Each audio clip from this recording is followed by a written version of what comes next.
Bonsoir, il est 22h47 et je viens de raccrocher avec Monique, 67 ans, une patiente qui m'a appelé ce soir en pleurant.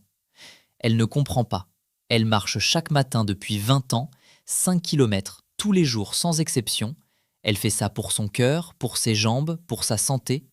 Et pourtant, depuis 6 mois, ses genoux la trahissent. Elle monte les escaliers en s'agrippant à la rampe. Elle descend de voiture comme si chaque mouvement lui coûtait quelque chose. Son médecin lui a dit « c'est l'âge, c'est normal, prenez de l'ibuprofène ». Mais moi, quand elle m'a décrit exactement comment elle marchait, j'ai compris immédiatement. Ce n'est pas son âge qui détruit ses genoux, c'est la façon dont elle marche depuis 20 ans. Et si je vous dis ça ce soir, c'est parce que Monique n'est pas un cas isolé.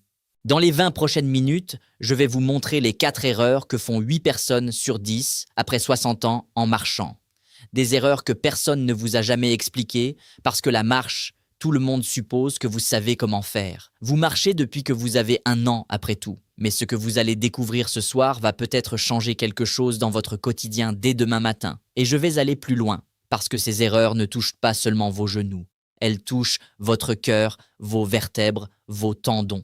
Et l'une d'entre elles est directement liée à un symptôme que vous ressentez peut-être pendant la marche sans y prêter attention. Un symptôme qui, chez 3 de mes patients, était le premier signe avant-coureur d'un infarctus. Restez jusqu'au bout. Ce que je vais vous dire dans la deuxième partie de cette vidéo est encore plus important que les erreurs elles-mêmes. Commençons par l'erreur que fait la quasi-totalité des personnes de plus de 60 ans. Chaque fois que votre pied touche le sol, quelque chose se passe dans votre corps. Un choc. Une onde de compression qui remonte du sol jusqu'à votre genou, votre hanche et votre bas du dos. La question, c'est où ce choc arrive en premier. Si vous marchez en attaquant le talon en premier, c'est-à-dire si c'est le talon qui frappe le sol avant le reste du pied, ce choc est multiplié par 3. 3 fois votre poids corporel sur le cartilage du genou à chaque pas.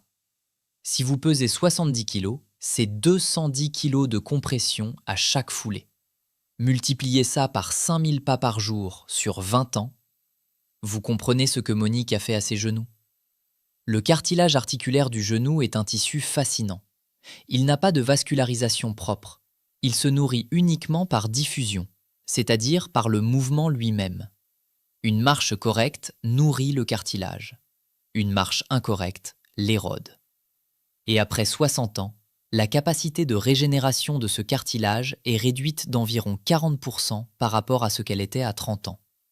Donc chaque compression excessive compte. Michel avait 68 ans quand je l'ai rencontré. Ancien instituteur, marcheur assidu, homme de bonne santé apparente, il venait me voir pour une douleur au genou gauche apparue sans traumatisme, sans chute, sans accident. Quand il est entré dans mon cabinet et que je l'ai regardé marcher depuis la salle d'attente jusqu'à ma chaise, j'ai tout de suite vu le problème. Attaque talon franche, genou légèrement verrouillé à chaque impact, rotation interne de la cheville à droite. Il avait marché comme ça toute sa vie. Ses genoux avaient compensé toute sa vie. Mais à 68 ans, la compensation avait atteint ses limites. Les radios ont confirmé ce que je craignais. Arthrose stade 3 au genou gauche, stade 2 au genou droit. 2 ans plus tard, Michel a eu son premier remplacement de genou. 3 ans après, le second. La correction est simple, mais elle demande de la conscience. Vous devez apprendre à attaquer le sol avec le milieu du pied, pas avec le talon. Pas entièrement sur la pointe, c'est l'autre extrême et il a ses propres problèmes. Le milieu du pied. La partie juste derrière les orteils. Quand vous faites ça, le genou est légèrement fléchi à l'impact, ce qui absorbe une grande partie du choc, et la compression sur le cartilage est divisée par 2 à 3. Pour vérifier où vous attaquez, regardez la semelle de vos chaussures de marche habituelles. Si elle est usée principalement sous le talon, vous êtes en attaque talon. Si elle est usée de façon plus uniforme, votre technique est meilleure. Maintenant, l'erreur numéro 2, celle-là, elle ne détruit pas seulement vos articulations. Elle détruit progressivement votre capacité respiratoire et elle force votre cœur à travailler plus dur à chaque sortie. Et c'est l'erreur que font en particulier les personnes qui ont déjà eu une opération du dos, une hernie discale ou des douleurs chroniques lombaires. Quand vous avez mal au dos, votre corps compense naturellement. Il incline le tronc légèrement vers l'avant pour soulager la pression sur les segments lombaires douloureux. C'est un mécanisme de défense. Le problème, c'est que ce mécanisme finit par s'installer comme posture habituelle, même quand la douleur initiale a disparu. Et la marche penchée en avant crée un enchaînement de problèmes que la plupart des gens n'associent jamais à leur façon de marcher. Premièrement, la cage thoracique se comprime. Quand vous êtes penché en avant, votre cage thoracique est partiellement écrasée contre votre abdomen. Vos poumons ne peuvent pas se dilater complètement. Leur capacité fonctionnelle peut être réduite de 15 à 25%, ce qui veut dire que votre cœur doit battre plus vite pour compenser le déficit d'oxygène. Un cœur après 60 ans qui travaille en permanence 15% au-dessus de sa vitesse normale, c'est un facteur d'usure réel sur le long terme. Deuxièmement, la posture penchée augmente la pression sur les disques intervertébraux, en particulier entre L4 et L5 et entre L5 et S1. Ce sont les deux niveaux les plus fréquemment opérés chez les personnes de plus de 60 ans. Si vous marchez penché en avant, vous accélérez la dégénérescence de ces deux niveaux, même si vous n'avez jamais eu de problème de dos auparavant. André avait 72 ans. Elle marchait 30 minutes par jour depuis sa retraite, sur recommandation de son cardiologue. Excellent réflexe. Mais en la regardant marcher, je voyais quelque chose qui m'inquiétait. Son tronc était incliné à environ 10 degrés vers l'avant en permanence. Elle ne s'en rendait pas compte. Pour elle, c'était simplement sa façon naturelle de marcher. Quand je lui ai demandé si elle était parfois essoufflée plus tôt que prévu pendant ses promenades, elle a répondu oui, souvent, mais elle attribuait ça à son âge. Quand je lui ai montré comment marcher droite et lui ai demandé de faire le même trajet, elle a été stupéfaite. Moins d'essoufflement, moins de tension dans le bas du dos, et elle m'a dit que ses épaules se sentaient moins contractées le soir. La correction, imaginez un fil invisible attaché au sommet de votre crâne qui vous tire vers le haut. Votre menton légèrement rentré, ni levé ni baissé. Vos épaules détendues vers le bas, pas crispées vers les oreilles. Votre regard vers l'horizon, à environ 10 mètres devant vous, pas vers le sol. Et votre abdomen légèrement contracté, comme un corset naturel autour de votre colonne. Ce n'est pas une question d'élégance. C'est une question de mécanique. Un tronc droit pendant la marche, c'est un cœur qui travaille moins, des poumons qui respirent de mieux et une colonne qui dure plus longtemps. L'erreur numéro 3 est celle que les gens commettent souvent par bonne volonté. Ils veulent marcher plus vite, dépenser plus d'énergie, augmenter leur cardio, alors ils allongent leur foulée. C'est une erreur mécanique avec des conséquences précises. Quand votre enjambé dépasse une certaine longueur, votre pied touche le sol bien devant votre centre de gravité. Ce que les biomécaniciens appellent un angle d'attaque excessif. À ce moment-là, le genou avant est en légère hyperextension au moment de l'impact. Et simultanément, le tendon d'Achille et les muscles du mollet de la jambe arrière sont mis en tension maximale pour propulser le corps vers l'avant. Après 60 ans, deux structures deviennent particulièrement vulnérables à ce mécanisme. Le ménisque, ce coussin cartilagineux à l'intérieur du genou, supporte très mal les impacts répétés en hyperextension.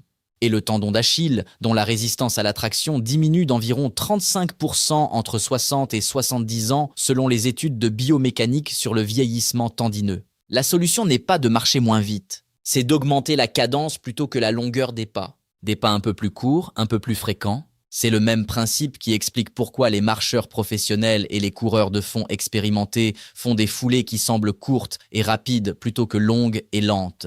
Leur cadence est entre 160 et 180 pas par minute. Pour la marche thérapeutique après 60 ans, une cadence autour de 120 à 140 pas par minute avec des foulées modérées est nettement moins traumatisante que 100 pas par minute avec de longues enjambées. Avant de vous parler de l'erreur numéro 4, je dois vous dire quelque chose d'important.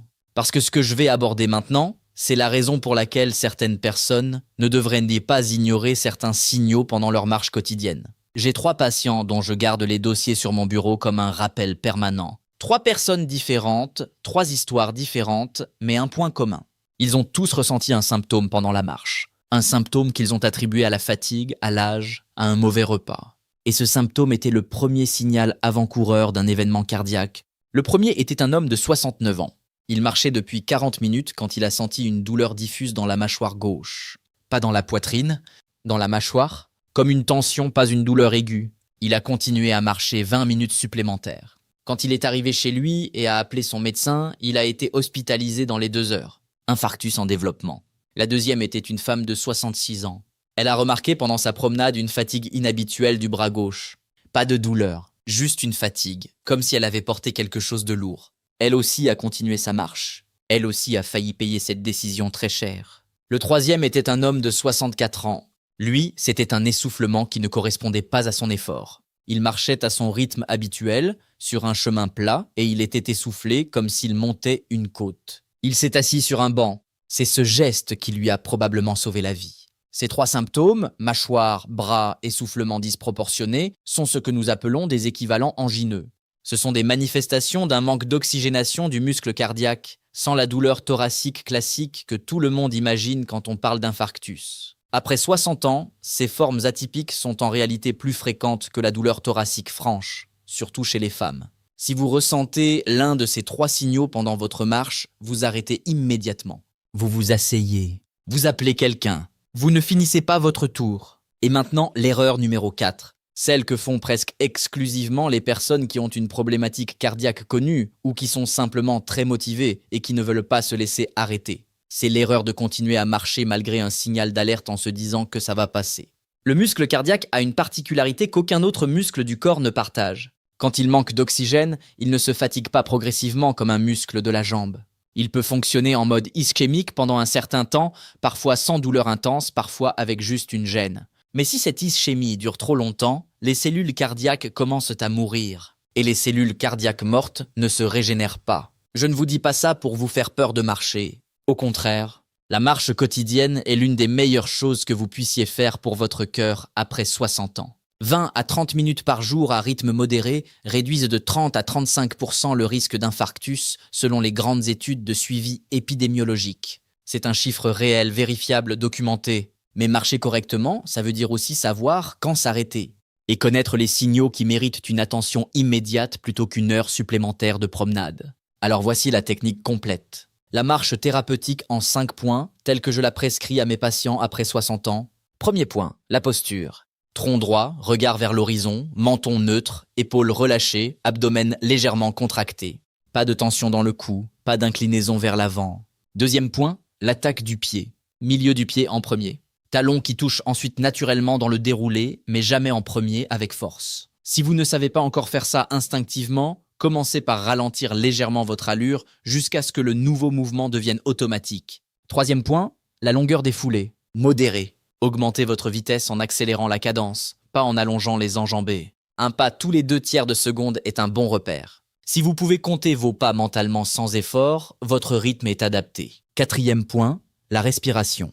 Inspirez par le nez sur 4 pas, expirez par la bouche sur 4 pas. Ce rythme force naturellement votre tronc à rester droit et votre diaphragme à travailler complètement. Si vous ne pouvez pas parler une phrase complète sans vous essouffler, votre rythme est trop élevé. Ralentissez. Cinquième point, la fréquence cardiaque cible. Après 60 ans, la zone de marche thérapeutique idéale est entre 55 et 70% de votre fréquence cardiaque maximale. La formule simple, 220 moins votre âge, multiplié par 0,55 et 0,70. Pour 65 ans, ça donne entre 85 et 108 battements par minute.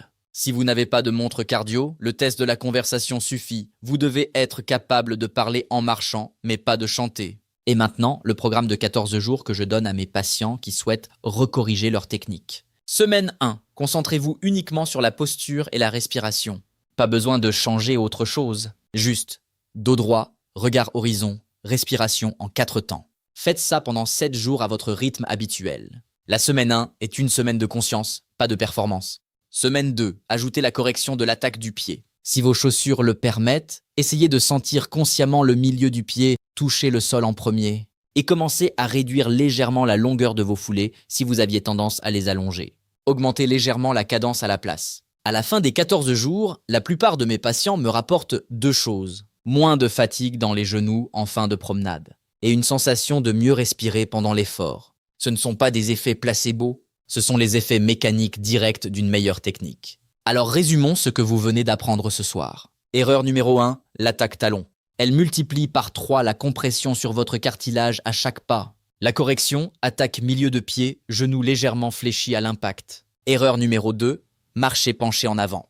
Elle réduit votre capacité respiratoire de 20% et force votre cœur à compenser. La correction, tronc droit, abdomen contracté, regard vers l'horizon. Erreur numéro 3, les enjambées trop longues. Elles mettent en tension excessive vos ménisques et vos tendons d'Achille. La correction, cadence plus rapide, foulée modérée. Erreur numéro 4, continuez à marcher malgré un signal d'alerte cardiaque.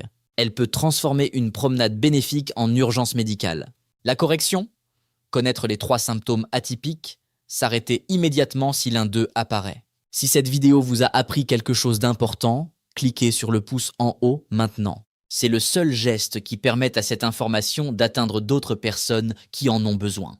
Et si vous êtes abonné à cette chaîne, vous allez recevoir dans quelques jours une vidéo sur les 6 aliments qui, combinés à la marche quotidienne, peuvent réduire votre risque cardiovasculaire de façon significative.